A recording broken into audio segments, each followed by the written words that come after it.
we will go into details of these topics, nocturnal hypertension and atrial fibrillation screening.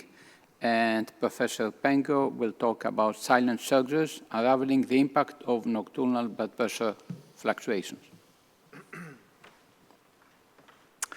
Thank you, Professor Stegio. Thank you for the opportunity of presenting some data and to discuss about a topic which is something that I've been involved with for some time, as my background is basically cardiology, but also sleep medicine. So I'm fascinating about what happens during the night, during sleep actually, because as you know very well, we can sleep also during the day, and hopefully you won't do that, particularly now that we are after lunch. We might have some daytime sleepiness. So we are going to touch a couple of concepts which I think are important, particularly now that the focus on nocturnal blood pressure is high compared to perhaps to previous years, and we know much more about what can cause nocturnal fluctuations of blood pressure during the night. So I will connect with the previous presentation, trying to address the question, why are we focusing on nocturnal blood pressure? We have plenty of evidence now confirming that indeed nocturnal blood pressure holds an important predictive value, and this has been seen in different studies and in different populations. So I believe this is now a concept that must be taken for granted, for crystal clear to all of us, because again, probably what happens during the night in terms of blood pressure fluctuation really holds important message when we evaluate the risk of our patients in clinic. Now, we obviously are looking at absolute values, but we are also looking at variations of blood pressure during the night. And you know that there are plenty of studies confirming that indeed the fluctuation of blood pressure, so the so-called blood pressure variability, holds itself an important prognostic information. This is a study by Professor Palatini that again confirms that if you try to dichotomize patients according to their short-term nocturnal blood pressure variability, what you will see is that those with high blood pressure variability at night will tend to develop cardiovascular events in the future compared to those with a reduced standard deviation of nocturnal blood pressure. So again, not only absolute values, also blood pressure variability at night during sleep are of interest to all of us. And what's behind all that? Well, we all know from many position papers and guidelines that there are plenty of things that can really have an impact on blood pressure fluctuation at night. This slide summarizes the different domains. So we have lifestyle domains, so the exercise before going to bed, coffee intake, alcohol intake, everything that regards our lifestyle can have an impact on blood pressure fluctuations. Then we have environmental factors, everything that involves the room where we sleep, the temperature, but also issues and variables related to the device itself and the position that we assume during the night. And last but not least, many clinical factors. We know that many patients with Parkinson's disease that develop issues in terms of autonomic dysfunction tend to have issues at night and to develop nocturnal hypertension. And similarly, other clinical diseases, chronic kidney disease in particular, certainly play a role in terms of the development of nocturnal hypertension. But if you look closer, there are a lot of things that involve sleep, right? So the quality of sleep, the duration of sleep, the presence or absence of sleep disorders, and everything can indeed play an important role. So sleep apparently is an important determinant of blood pressure at night.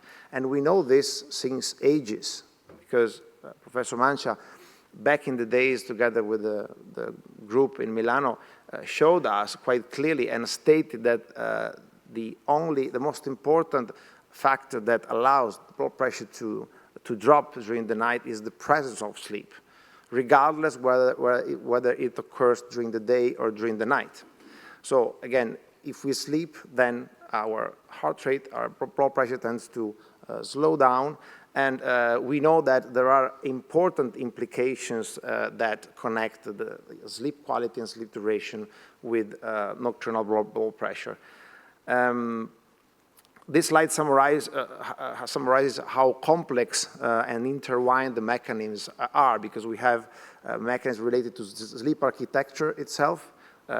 In this slide, you see a hypnogram with all the different sleep stages, and you see that during REM sleep, we tend to have high heart rate, higher blood pressure, whilst in deep sleep, the non-REM sleep, blood pressure tends to slow down. And obviously, we don't see these fluctuations very often when we record our blood pressure using an ABPM, because obviously these are seen if we can capture blood pressure fluctuation with a beat-to-beat device, for instance. So again, what we see in our clinic when we see our ABPM tape is just a sum of different things, an average of different aspects that can indeed alter blood pressure at night. So we said the sleep architecture, circadian rhythm can be relevant, of course, as well, and the microstructure of sleep. So if we have an arousal at night because of apneas or other things, we have a cortical activation of our brain, we have changes in the EEG, and then we have an associated rise in heart rate and blood pressure caused by an enhanced sympathetic activation. So all these different pieces work together and are responsible of nocturnal blood pressure at night. And then we have sleep disorders, obviously. If you sleep okay, if you don't have any problems falling asleep or sleeping during the night, then your blood pressure should drop physiologically. But if you have sleep problems, then we know that particularly for sleep disorder breathing, which is one of the most studied sleep disorders, people with these apneas tend to develop a riser pattern of blood pressure and nocturnal hypertension. But not only sleep disorder breathing, also insomnia tends to alter the circadian, the diurnal blood pressure rhythm. This slide shows you that patients with insomnia tend to have high nocturnal blood pressure regardless whether they sleep or not, obviously. Meaning that in patients with insomnia, there is a sort of a hyperarousal that enhances the activation of the sympathetic nervous system. So how do we evaluate blood pressure at night? Well, we know the current approach is ABPM based. We take a snapshot of a 24-hour blood pressure profile. We see the changes during the day and during the night. We identify phenotypes. We have a lot of information actually from our ABPMs. We can understand whether the patient has masked hypertension, white coat hypertension.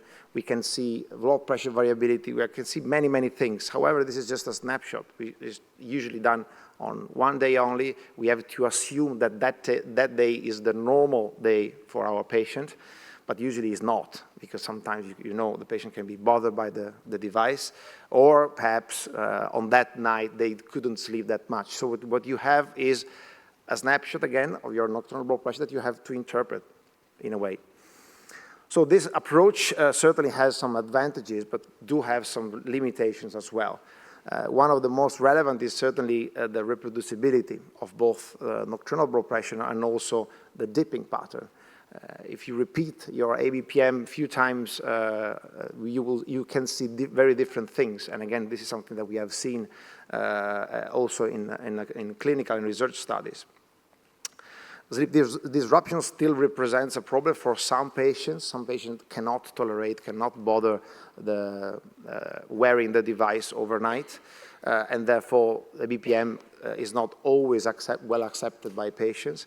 And last but not least, the limited availability. Although in many hypertension clinics and hospitals, ABPM are there and we can use it, but remember that in general practice in particular, this technique is not always available. So are there any alternatives to ABPM? Yes, there are some. These are some of the alternatives that I assume are well aware of. They allowed us to measure nocturnal blood pressure, avoiding running an ABPM tape on our patients. So these are devices that can be programmed automatically to measure blood pressure at different time intervals. And obviously, they need to be connected. The cuff should be connected to the device. So the patient needs to sleep with the cuff on, connected to the device. Do we have any data on nocturnal blood pressure measured with these devices? Yes, we have some data, some interesting data actually, coming from Japan. And the J-HOP study showed us that apparently it looks like, according to this study, that nocturnal hypertension determined with a home blood pressure device has a strong predictive value when compared to nocturnal blood pressure measured with the ABPM. You see in these slides that apparently for some endpoints, there is no clear difference between a patient with nocturnal hypertension and nocturnal normal tension when measured with the ABPM. On the contrary, it appears that the difference is quite clinically significant when you manage to measure blood pressure at night with a home blood pressure device. So there are other alternatives. I'm sure you are aware of the night view device by Omron, which is a wrist device that can measure blood pressure at night. It has some advantages compared to the other two devices we have seen, because there is a standalone device, so there's no cable, nothing that can bother the patient at night. It's a wrist device, and so some patients can find it more comfortable.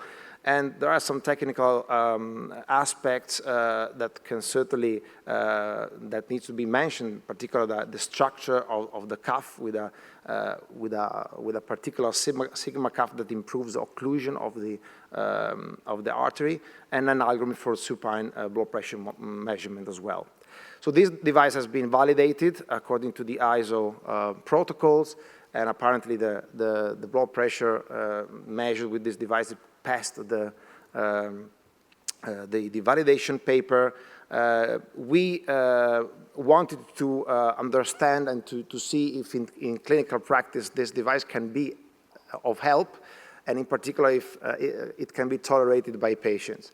So we ran a little cohort study in Milan in 173 hypertensive patients. You see 58% males, mean age around 60 years, and in the overweight range of BMI.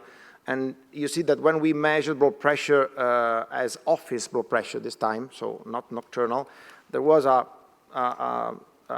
modest concordance with the standard office blood pressure measurement. So apparently the measurement that we get compared to the standard ones are quite comparable. That's certainly a good news.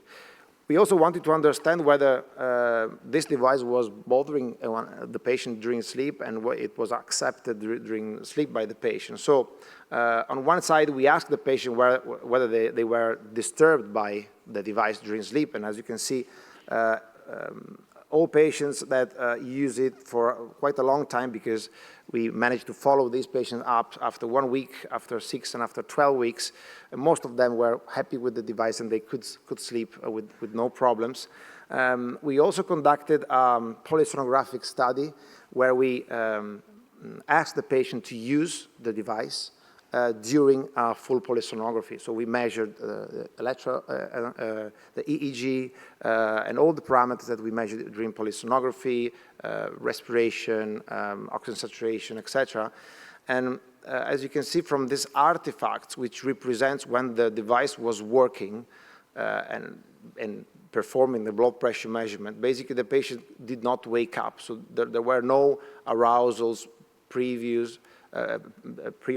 during, or after the blood pressure. So this is one patient only, but in our cohort of patients, 90% of the patients did not have any arousals during the night, which is reassuring, because that means that overall the device is doing its job and is not waking the patient up that much, and this may, in a way, give us a better picture of nocturnal blood pressure, perhaps, if the patient is not waking up during the night many times.